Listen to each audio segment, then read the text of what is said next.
ಆತ್ಮೀಯರೇ ನಮಸ್ಕಾರ, ಹೇಗಿದ್ದೀರಿ? ವಾರ್ತೆ ವಿಶೇಷ ಕಾರ್ಯಕ್ರಮಕ್ಕೆ ಸ್ವಾಗತ. ನಾನು ವೀರೇಂದ್ರ ಉಪ್ಪುಂದ. ಯೋಗಿ ಆದಿತ್ಯನಾಥ್ ರಾಜೀನಾಮೆ, ಇಂತಹ ಕೆಲವು ಚರ್ಚೆ ಸೋಷಿಯಲ್ ಮೀಡಿಯಾದಲ್ಲಿ ಆರಂಭ ಆಗಿದೆ. ಅದರ ಜೊತೆಗೆ ಒಂದು ಒತ್ತಡ ತಂತ್ರವೂ ನಡೀತಾ ಇದೆ ರಾಜಕೀಯವಾಗಿ. ಇದನ್ನ ನಾನು ಹೇಳ್ತಿರೋದಲ್ಲ, ಒಂದು ಅಧಿಕೃತ ಹೇಳಿಕೆಯನ್ನು ಆಧರಿಸಿಯೇ ನಾನು ಹೇಳ್ತಾ ಇದ್ದೀನಿ, ಸುಮ್ಮನೆ ಹೇಳ್ತಾ ಇಲ್ಲ. ಯಾಕೆ ಯೋಗಿ ಆದಿತ್ಯನಾಥ್ ಅವರ ರಾಜೀನಾಮೆ ವಿಚಾರ ಯಾಕೆ ಚರ್ಚೆಗೆ ಬರುತ್ತೆ? ಎಸ್, ಲೋಕಸಭೆ ಚುನಾವಣೆಯ ಫಲಿತಾಂಶ ಬಂದಿದೆ. ಬಿಜೆಪಿ ಉತ್ತರ ಪ್ರದೇಶದಲ್ಲಿ ಈ ಬಾರಿ ಒಳ್ಳೆ ಪರ್ಫಾರ್ಮೆನ್ಸ್ ಮಾಡಿಲ್ಲ. ಕಳೆದ 2 ಚುನಾವಣೆಗಳಿಗೆ ಹೋಲಿಕೆ ಮಾಡಿದ್ರೆ, ಅದರಲ್ಲೂ 2014 ಹಾಗೂ 2019 ಲೋಕಸಭಾ ಚುನಾವಣೆಗಳಿಗೆ ಹೋಲಿಕೆ ಮಾಡಿದ್ರೆ, ಆಗಿನ ಫಲಿತಾಂಶದ ಜೊತೆ ಹೋಲಿಕೆ ಮಾಡಿ ನೋಡಿದ್ರೆ ಅಷ್ಟು ಒಳ್ಳೆಯ ಪರ್ಫಾರ್ಮೆನ್ಸ್ ಇಲ್ಲ. 80 ಸ್ಥಾನಗಳ ಪೈಕಿ ಬಿಜೆಪಿ ಕೇವಲ 33 ಸ್ಥಾನ ಮಾತ್ರ ಗೆಲ್ಲಲಿಕ್ಕೆ ಸಾಧ್ಯ ಆಗಿದೆ. ಆ ಕಡೆ ಇಂಡಿ ಒಕ್ಕೂಟ 43 ಸ್ಥಾನ ಗೆದ್ದಿದೆ. ಅದರಲ್ಲಿ SP ಸಮಾಜವಾದಿ ಪಕ್ಷವೇ 37 ಸ್ಥಾನಗಳನ್ನ ಗೆದ್ದಿದೆ. ಕಾಂಗ್ರೆಸ್ 6 ಸೀಟ್ ಗೆದ್ದಿದೆ. ಅದು ಕಂಟೆಸ್ಟ್ ಮಾಡಿದ್ದೆ 17ರಲ್ಲಿ, ಅದರಲ್ಲಿ 6 ಗೆದ್ದಿದೆ. ಸಮಾಜವಾದಿ ಪಕ್ಷ 62ರಲ್ಲಿ ಸ್ಪರ್ಧೆ ಮಾಡಿತ್ತು, 37 ಗೆದ್ದಿದೆ. ಹಾಗೆ ನೋಡಿದ್ರೆ ಇಂಡಿ ಒಕ್ಕೂಟದ ಸಾಧನೆ ಚೆನ್ನಾಗಿದೆ ಅಂತ ಮೇಲ್ನೋಟಕ್ಕೆ ಗೊತ್ತಾಗ್ತಾ ಇದೆ. ಹಾಗೂ ಬಿಜೆಪಿ ಏನಿವತ್ತು ಹಿನ್ನಡೆಯನ್ನು ಅನುಭವಿಸಿದೆ, ದೇಶಾದ್ಯಂತ ಒಟ್ಟಾರೆ ಚಿತ್ರಣವನ್ನು ತೆಗೆದುಕೊಂಡಾಗ ಉತ್ತರ ಪ್ರದೇಶದ್ದು ದೊಡ್ಡ ಹೊಡೆತ, ನೋ ಡೌಟ್ ಇನ್ ದಟ್. ಅದೇ ಬಹಳ ದೊಡ್ಡ ಹೊಡೆತ. ಅದೇ ಹಿನ್ನೆಲೆಯಲ್ಲಿ ಈಗ ಇಂಥದ್ದೊಂದು ಚರ್ಚೆ ಆರಂಭ ಆಗಿದೆ. ಮತ್ತೆ ಸುಮ್ಮನೆ ಚರ್ಚೆ ಆರಂಭ ಆಗಲಿಲ್ಲ. ಉತ್ತರ ಪ್ರದೇಶದಲ್ಲಿ ಬಿಜೆಪಿಯ ಕಳಪೆ ಸಾಧನೆ ಹಿನ್ನೆಲೆಯಲ್ಲಿ ಅಲ್ಲಿನ ಮುಖ್ಯಮಂತ್ರಿ ಆಗಿರುವಂತಹ ಯೋಗಿ ಆದಿತ್ಯನಾಥ್ ಅವರು ನೈತಿಕ ಹೊಣೆಯನ್ನು ಹೊತ್ತು ಆನ್ ಮಾರಲ್ ಗ್ರೌಂಡ್ಸ್ ರಾಜೀನಾಮೆಯನ್ನು ಕೊಡಬೇಕು ಅನ್ನುವಂಥ ಒಂದು ಒತ್ತಡ ತಂತ್ರ ಶುರು ಆಗಿದೆ ಅಂತ ಹೇಳಿ ಅಧಿಕೃತ ಹೇಳಿಕೆಯೇ ಬಂದಿದೆ ಅಂದೆ ನಾನು. ನೋಡಿ, ಮಹಾರಾಷ್ಟ್ರದಲ್ಲಿ ದೇವೇಂದ್ರ ಫಡ್ನವೀಸ್, ಅಲ್ಲಿ ರಾಜ್ಯ ಸರ್ಕಾರದಲ್ಲಿ ಅವರು ಉಪಮುಖ್ಯಮಂತ್ರಿ ಆಗಿದ್ದಾರೆ, DCM ಆಗಿದ್ದಾರೆ. ಅವರು ಒಂದು ಹೇಳಿಕೆಯನ್ನು ಕೊಟ್ಟಿದ್ದಾರೆ. ಮಹಾರಾಷ್ಟ್ರದಲ್ಲಿ ಬಿಜೆಪಿಯನ್ನು ಕಳಪೆ ಸಾಧನೆ ಮಾಡಿದ್ದೆ, ಆ ಹಿನ್ನೆಲೆಯಲ್ಲಿ ನಾನು DCM ಸ್ಥಾನಕ್ಕೆ ರಾಜೀನಾಮೆಯನ್ನು ಕೊಡ್ತೇನೆ, ನೈತಿಕ ಹೊಣೆಯನ್ನು ಹೊತ್ತು ರಾಜೀನಾಮೆ ಕೊಡ್ತೇನೆ ಅಂತ ಅವ್ರು ಹೇಳಿದ್ದಾರೆ. ಅತ್ಯಂತ ಸಹಜ. ಮತ್ತೆ ಇನ್ನೊಂದು ವರ್ಷಕ್ಕೆ ಅಲ್ಲಿ ಅಸೆಂಬ್ಲಿ ಎಲೆಕ್ಷನ್ಸ್ ಇದೆ, ಆ ಹಿನ್ನೆಲೆಯಲ್ಲಿ ನಾನು ಪಕ್ಷದ ಕೆಲಸಕ್ಕೆ ಹೋಗ್ತೀನಿ ಅಂತ ಕೂಡ ಸ್ವತಃ ದೇವೇಂದ್ರ ಫಡ್ನವೀಸ್ ಅವರೇ ಹೇಳಿದ್ದಾರೆ. ಇದೇ ಹಿನ್ನೆಲೆಯಲ್ಲಿ ಈಗ ದೇವೇಂದ್ರ ಫಡ್ನವೀಸ್ ಅವರೇ ಮಹಾರಾಷ್ಟ್ರದಲ್ಲಿ DCM ಆಗಿರೋರು ರಾಜೀನಾಮೆ ಕೊಡೋದಾದ್ರೆ, ಉತ್ತರ ಪ್ರದೇಶದಲ್ಲಿ ಮುಖ್ಯಮಂತ್ರಿ ಆಗಿರುವಂಥ ಯೋಗಿ ಆದಿತ್ಯನಾಥ್ ಯಾಕೆ ರಾಜೀನಾಮೆ ಕೊಡಬಾರ್ದು? ಅಲ್ಲೂ ಕೂಡ ನೈತಿಕತೆಯ ಪ್ರಶ್ನೆ ಬರುತ್ತಲ್ಲ. ಅವ್ರದ್ದೇ ಸರ್ಕಾರ ಇದೆ, ಸ್ವತಃ ಯೋಗಿ ಮುಖ್ಯಮಂತ್ರಿ, ಚುನಾವಣೆ ಜವಾಬ್ದಾರಿ ಹೊತ್ತಿದ್ರು. ಹೀಗೆಲ್ಲ ಇದ್ದಾಗ್ಯೂ ಕೂಡ ಯೋಗಿ ರಾಜೀನಾಮೆ ಕೊಡಬೇಕಾ ಬೇಡವಾ?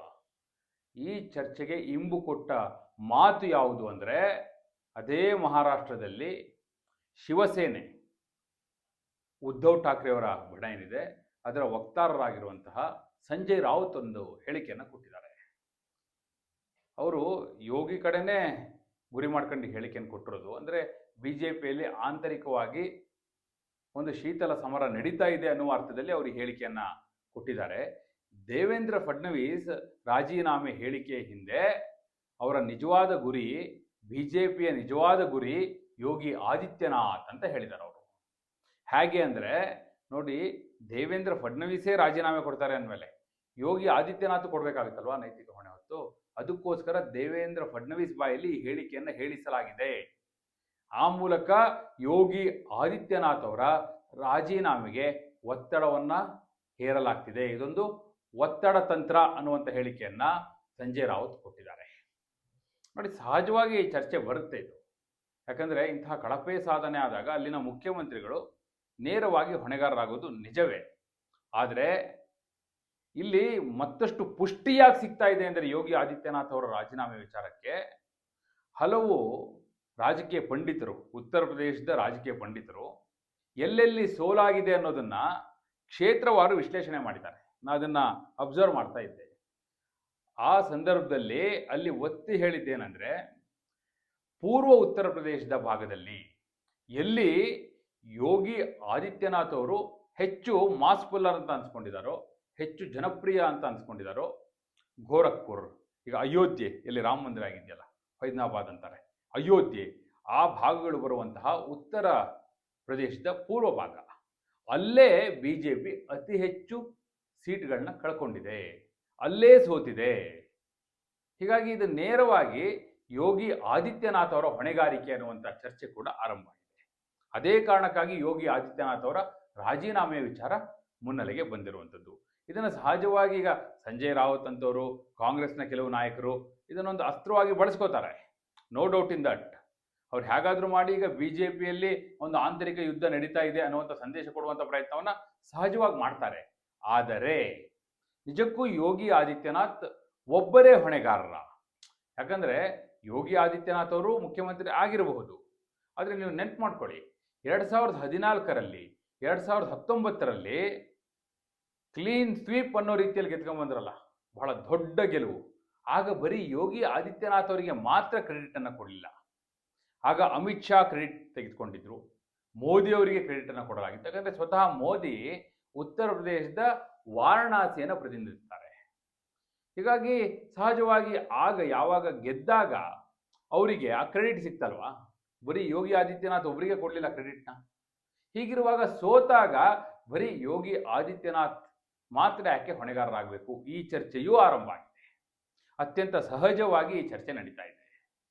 ಬಹುತೇಕ ಈ ರಾಜೀನಾಮೆ ಎಲ್ಲ ಯಾರು ಈಗ 33 ಸ್ಥಾನ ಗೆದ್ದಿದ್ದಾರೆ ಅವರು. ಹೀಗಿರುವಾಗ ರಾಜೀನಾಮೆ ಪ್ರಶ್ನೆಗೆ ಹೋಗುವುದಿಲ್ಲ. ಮತ್ತು ಎನ್ ಡಿ ಎಗೆ ಬಹುಮತ ಬಂದಿದೆ. ಬಿ ಜೆ ಪಿ ಸ್ವಂತ ಬಲದ ಮೇಲೆ ಏಕಾಂಗಿಯಾಗಿ ಬಹುಮತ ಪಡೆದೇ ಇರ್ಬೋದು, ಆದರೆ ಎನ್ ಡಿ ಎ ಅಧಿಕಾರಕ್ಕೆ ಬಂದಿದೆ, ನರೇಂದ್ರ ಮೋದಿಯವರೇ ಪ್ರಧಾನಿ ಆಗ್ತಿದ್ದಾರೆ. ಹೀಗಿರುವಾಗ ರಾಜೀನಾಮೆ ಕೊಡುವಂಥ ಹಂತಕ್ಕೆ ಹೋಗ್ಲಿಕ್ಕಿಲ್ಲ. ಆದರೆ ಬಿ ಜೆ ಪಿಯಲ್ಲಿ ಆಂತರಿಕವಾಗಿ ಒಂದು ದೊಡ್ಡ ಚರ್ಚೆಯನ್ನು ಇದು ಹುಟ್ಟುಹಾಕಿದೆ, ಹಾಗೂ ವಿರೋಧ ಪಕ್ಷಗಳಿಗೆ ಇದು ಆಹಾರ ಆಗಿದೆ. ಇದರಲ್ಲಿ ಯಾವುದೇ ಅನುಮಾನ ಇಲ್ಲ. ಮುಂದೆಯೂ ಕೂಡ ಇದು ಆಹಾರ ಆಗುತ್ತೆ. ಈಗ ಅಖಿಲೇಶ್ ಯಾದವ್ ಈ ಹಿಂದೆ ಏನೆಲ್ಲ ಹೇಳಿಕೆಗಳನ್ನು ಕೊಟ್ಟಿದ್ರಲ್ಲ, ಅದಕ್ಕೀಗ ಅವರಿಗೆ ಒಂದಷ್ಟು ಪುಷ್ಟಿ ಬಂತು. ಅವರು ಮತ್ತಷ್ಟು ಪ್ರಬಲವಾಗಿ ಅಲ್ಲಿ ಹೋರಾಟ ಮಾಡ್ತಾರೆ ಉತ್ತರ ಪ್ರದೇಶದಲ್ಲಿ. ಜೊತೆಗೆ ಕಾಂಗ್ರೆಸ್ನ ಬಲ ಸಿಗುತ್ತೆ. ಹೀಗೆ ಇಂಡಿ ಒಕ್ಕೂಟದವರೆಲ್ಲ ಒಗ್ಗೂಡಿ ಬಿ ಜೆ ಪಿಯ ವಿರುದ್ಧ, ಯೋಗಿ ವಿರುದ್ಧ ಉತ್ತರ ಪ್ರದೇಶದಲ್ಲಿ ಅತ್ಯಂತ ಪ್ರಬಲವಾಗಿ ಮುಗಿಬೀಳಲಿಕ್ಕೆ ಇದು ಕಾರಣ ಆಗಬಹುದು. ಮತ್ತು ಮುಂದಿನ ದಿನಗಳಲ್ಲಿ ಒಂದು ಚರ್ಚೆ ಇತ್ತು, ಮೋದಿ ನಂತರ ಯೋಗಿ ಅಂಥೇಳಿ. ಯಾರು ಮೋದಿ ಆದಮೇಲೆ ಯಾರು ಅಂದರೆ ಯೋಗಿ ಅಂತೇಳಿ ಹೇಳ್ತಾ ಇದ್ರು. ಮುಂದಿನ ಪ್ರಧಾನಮಂತ್ರಿ ಯೋಗಿ ಆದಿತ್ಯನಾಥ್ ಅಂತ ಹೇಳ್ತಾ ಇದ್ರು. ನೋಡಿ, ಈ ಒಂದು ಪರ್ಫಾರ್ಮೆನ್ಸ್ ನಂತರ, ಈ ಒಂದು ಕಳಪೆ ಸಾಧನೆಯ ನಂತರ ಆ ಮಾತುಗಳು ಹೆಚ್ಚು ಕೇಳಲಿಕ್ಕೆ ಸಾಧ್ಯ ಇಲ್ಲ. ಸಹಜವಾಗಿ ಈ ಸೋಲಿನ ಹಿನ್ನೆಲೆಯಲ್ಲಿ ಮೋದಿ ನಂತರ ಯೋಗಿ ಅನ್ನೋ ಚರ್ಚೆ ಇದೆಯಲ್ಲ, ಸಹಜವಾಗಿ ಹಿಂದಕ್ಕೆ ಹೋಗುತ್ತೆ. ಮತ್ತು ಇದು ಬಿ ಜೆ ಪಿಯ ಆಂತರಿಕ ಸಂಘರ್ಷವ ಗೊತ್ತಿಲ್ಲ, ಸ್ವಲ್ಪ ಸಮಯ ತೆಗೆದುಕೊಳ್ಬೋದು, ಏನೇನೆಲ್ಲ ನಡೆದಿದೆ ಒಳಗೆ ಅಂತ ಹೇಳಿ ಗೊತ್ತಾಗಲಿಕ್ಕೆ. ಆದರೆ ಒಂದಂತೂ ನಿಜ, ಈ ಒಂದು ಕಳಪೆ ಸಾಧನೆ, ಬಿ ಜೆ ಪಿಯ ಕಳಪೆ ಸಾಧನೆ ಉತ್ತರ ಪ್ರದೇಶದಲ್ಲಿ ಖಂಡಿತವಾಗಿಯೂ ಬಿ ಜೆ ಪಿಯ ಪಾಲಿಗೆ ಒಂದು ದೊಡ್ಡ ಹಿನ್ನಡೆ. ಇದನ್ನು ಚೇತರಿಸ್ಕೊಳ್ಳಿಕ್ಕೆ ಒಗ್ಗೂಡಿ ಬಹಳ ಸ್ಟ್ರಾಟಜಿಕ್ ಆಗಿ ಮೂವ್ ಆಗಬೇಕಾಗುತ್ತೆ ಅನ್ನೋದು ಅಷ್ಟೇ ಸತ್ಯ. ಏನೆಲ್ಲ ಬೆಳವಣಿಗೆಗಳಾಗುತ್ತೆ, ಯಾರೆಲ್ಲ ರಾಜೀನಾಮೆ ಕೊಡ್ತಾರೆ, ಕಾದು ನೋಡೋಣ. ಆ ಅಪ್ಡೇಟ್ ಜೊತೆ ಮತ್ತೆ ನಿಮ್ಮ ಮುಂದೆ ಬರ್ತೇನೆ. ನೀವಿನ್ನೂ ವಾರ್ತೆಯನ್ನು ಫಾಲೋ ಮಾಡಿಲ್ಲ ಅಂದರೆ ಈಗಲೇ ಫಾಲೋ ಮಾಡಿ. ಧನ್ಯವಾದ.